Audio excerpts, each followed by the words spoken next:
Hello friend, कैसे हो आप लोग।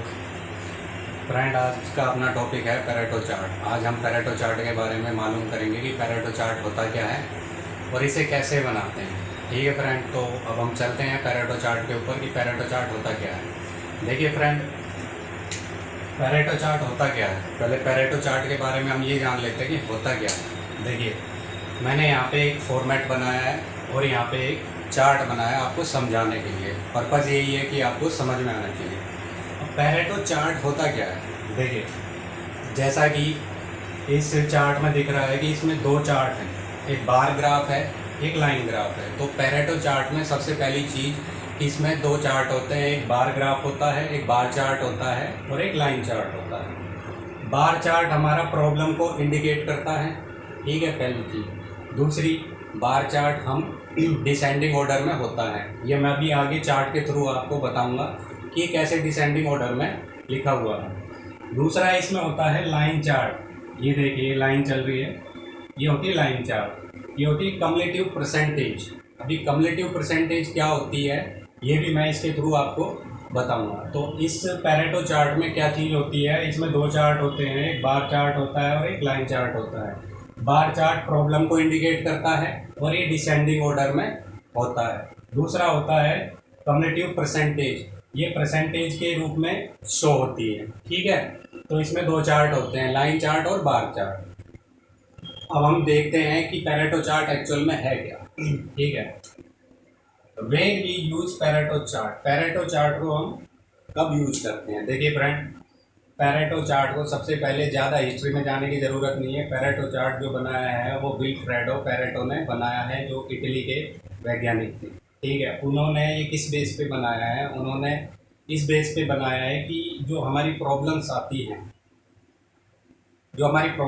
हैं, वो 20% के कारण 80% हमारी प्रॉब्लम क्रिएट होती है, ठीक है। उनके कहने का मतलब ये था कि जो 80% जो हमारी समस्याएं आती हैं वो 20% की वजह से आती हैं। इसलिए पेरेटो चार्ट का जो बेस होता है वो 80-20 रूल पर बेस्ड है। उनके कहने का मतलब ये था कि जो हमारी 80% प्रॉब्लम बनती है ना, वो 20% प्रॉब्लमों की वजह से बनती है। और पेरेटो चार्ट बनाने का एक मेन पर्पज़ ये होता है कि जो हमारी मेन प्रॉब्लम है उसको पैरेटाइज करता है, मतलब उसको प्राथमिकता देता है।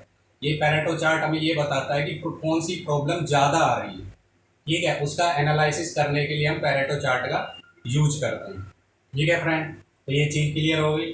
अब हमारा है, देखो, एडवांटेज ऑफ पेरेटो चार्ट।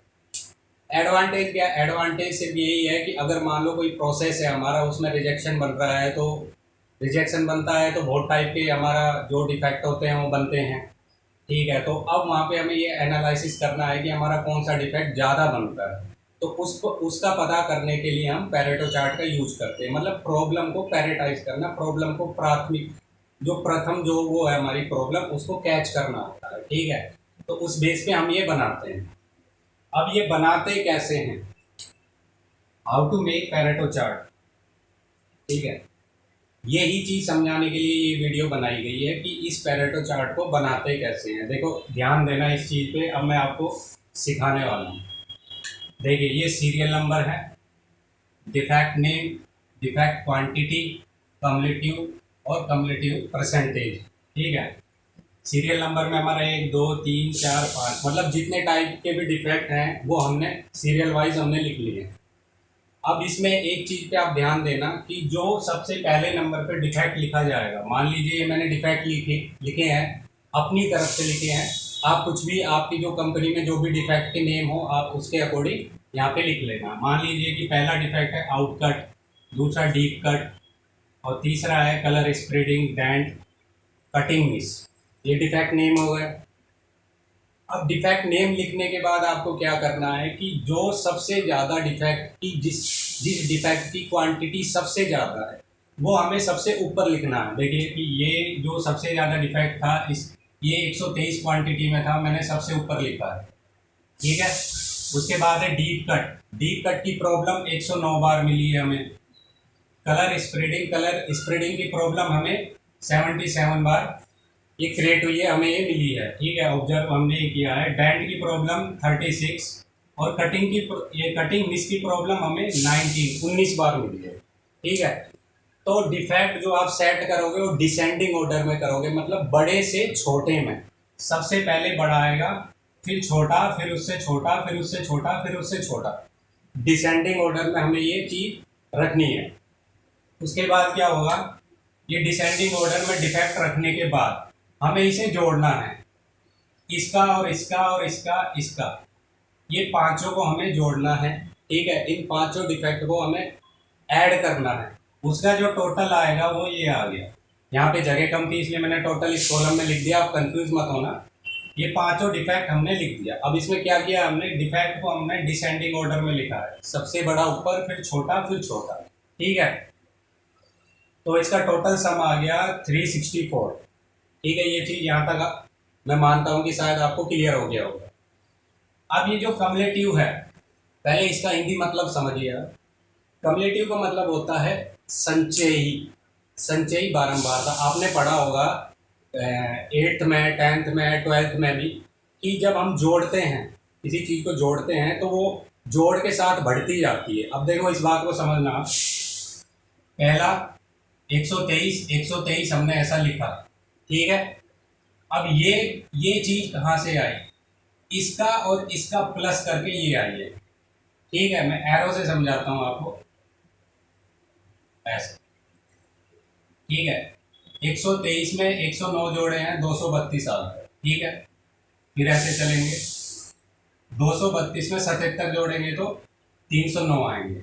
ठीक है, 309 में 36 जोड़ेंगे तो 345 आ गए। ठीक है, 345 में हम 19 जोड़ेंगे तो 364 आ गए। ये चीज़ क्लियर हो गई होगी, मैंने डायरेक्शन से भी आपको समझाया है। दोबारा समझिए, कम्युलेटिव में 123 में 109 हम ऐड करेंगे, 232 आएगा। 232 में 77 ऐड करेंगे, 309 आएगा। 309 में 36 ऐड करेंगे, 345 आएगा। 345 में 19 ऐड करेंगे, 364 आएगा। ठीक है, ये हमारा फाइनल सम है। अब एक चीज़ यहाँ ध्यान देना, डिफेक्ट की क्वांटिटी का जोड़, मतलब डिफेक्ट की जो हमारी जितनी क्वांटिटी है उसका सम 364, और इसका सम लास्ट में 364, ये दोनों इक्वल होने चाहिए। अगर ये दोनों इक्वल नहीं है तो आपने यहाँ कैलकुलेशन करने में गलती की है। ये इसका सम, डिफेक्ट क्वांटिटी का सम और कम्युलेटिव का सम बराबर होना चाहिए। ठीक है फ्रेंड, ये चीज़ ध्यान रखना। अगर ये इन दोनों में आपसे ये गलत आ गया है, ये तो सही आएगा, अगर ये गलत कर दिया तो ये आपने गलत कैलकुलेशन करी है। ठीक है, इसका आप ध्यान रखना। अब हम आगे चलते हैं। अब ये निकालते हैं कम्युलेटिव परसेंटेज। ये कम्युलेटिव परसेंटेज कैसे निकलती है, ये चीज़ आप समझिए। देखिए, डिफेक्ट की क्वांटिटी हमारी आई थी 364। ठीक है, अब ये भी हमारा 364 आ गया, ये दोनों इक्वल है तो मतलब कैलकुलेशन होते हैं। अब ये चीज़ कैसे निकालनी है, देख ध्यान रखना थोड़ा, ये चीज़ कैसे निकालनी है, हमें क्या करना है, इसको डिवाइड करना है इससे। ठीक है, मतलब हम परसेंटेज निकालेंगे तो 123 डिवाइड 364 और मल्टीप्लाई 100, तभी परसेंटेज में निकलेगी ना वो चीज़। तो क्या करना है कि 123 डिवाइड 364 इंटू 100, फिर आपकी ये जब करोगे कैलकुलेशन तो 34% आएगी, 34% आएगी। ठीक है, ऐसे ही आपको सभी को डिवाइड करना है। दूसरा 232 डिवाइड करेंगे 364 मल्टीप्लाई 100, आपकी 64% आएगी। ठीक है, तीसरा 309 को डिवाइड करेंगे हम 364 से मल्टीप्लाई 100, आपका 85 आ जाएगा। 345 को 364 से डिवाइड करेंगे मल्टीप्लाई 100, आपका 95% आएगा। और 364 को 364 से डिवाइड करेंगे तो आपका 100% आएगा। तो ये कैलकुलेशन आपको समझनी ज़रूरी है। ठीक है, मैं मानता हूँ कि ये कैलकुलेशन आपको समझ में आ गई होगी। अगर समझ में नहीं आ रहा तो वीडियो को पुश कर करके देखना, आपको समझ में आ जाएगी। ठीक है, तो यहाँ अपनी क्या निकल गई, कम्युलेटिव परसेंटेज। ठीक है फ्रेंड, कम्युलेटिव परसेंटेज निकल गई। अब क्या हो गया, ये हमने डाटा फीड कर लिया और कैलकुलेशन कर लिया हमने। अब हमें ग्राफ बनाना है। देखिए, ये मैंने मैनुअल बना रखा है हाथ से, आप कंप्यूटर में बनाओगे तो और बेटर बनेगा। पर्पज़ है आपको सिखाना। अब ये डाटा बनाने के लिए आपको क्या क्या सेलेक्ट करना होगा, देखिए ये है हमारा पहला आउट कटिंग और deep cut, colour spreading, dent और कटिंग मिस। ठीक है, तो क्या करोगे आप, इसको सेलेक्ट करोगे, इसको सेलेक्ट करोगे और इसको सेलेक्ट करोगे। ये तीन चीज़ आप सेलेक्ट करना। ठीक है, उसके बाद आप जाना बार ग्राफ में, बार ग्राफ में आप क्लिक करना। अब हमारा मेन पर्पज क्या है, देखिए ये नेम शो हो गए आपको, नीचे नेम आ गए। अब ये कितने परसेंट था अपना आउटकट, 123%, 123% आ गया। डीप कट कितना था, 109%। कलर स्प्रेडिंग 77%, डेंट 36% और ये कटिंग मिस, आपका कटिंग मिस 19%। ये आपने ड्रा किया, ये आ गई। अब कम्युलेटिव परसेंटेज को आप ड्रॉ करोगे तो कम्युलेटिव परसेंट हरदम लाइन में चलेगी, लाइन ग्राफ में। ठीक है, ये बार ग्राफ में नहीं आएगी, बार ग्राफ में ओनली आपके डिफेक्ट शो होंगे बार ग्राफ में। ठीक है, और जो कम्युलेटिव परसेंटेज है वो आपकी लाइन ग्राफ में शो होगी। ठीक है, अब क्या करना है, देखिए जो हमारे मेजर दो डिफेक्ट होते हैं, जो 80%, मैंने स्टार्टिंग में बताया था कि पैरेटो चार्ट हमारा जो जिस प्रिंसिपल पे बेस है वो 80-20 रूल पे हमारा बेस है। उसमें ये बात बोली गई थी कि हमारी जो 80% प्रॉब्लम है वो 20% के कारण हमारी बनती है। तो हम इसमें क्या करेंगे, हमने ड्रॉ किया तो हम इस चार्ट से हमें मालूम पड़ रहा है कि हमारे जो दो डिफेक्ट हैं, ये वाले कौन सा है, आउट कट और डीप कट, ये प्रॉब्लम हमें ज़्यादा ऑब्जर्व हो रही है। ठीक है, ग्राफ शो कर रहा है कि ये दोनों प्रॉब्लम हमें ज़्यादा ऑब्जर्व हो रही है। ठीक है, तो उसमें क्या करना है कि हमें ये मालूम हो गया कि हमारी जो मेजर प्रॉब्लम है वो दो है। ये देखिए मेजर प्रॉब्लम, ये दो प्रॉब्लम है, कौन सी, एक तो हमारी आउट कटिंग और डीप कट, ये हमारी दो मेजर प्रॉब्लम है।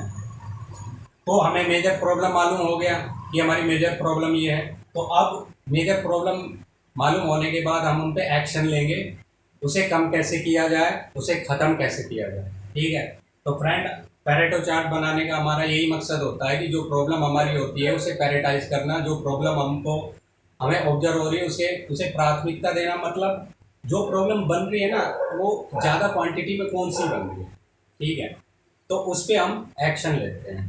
तो ये पैरेटो चार्ट होता है। ठीक है, तो मैं आशा करता हूँ कि ये कैलकुलेशन आपको समझ में आ गई होगी कि पैरेटो चार्ट होता क्या है और ये कैसे बनाते हैं। ठीक है, थैंक यू।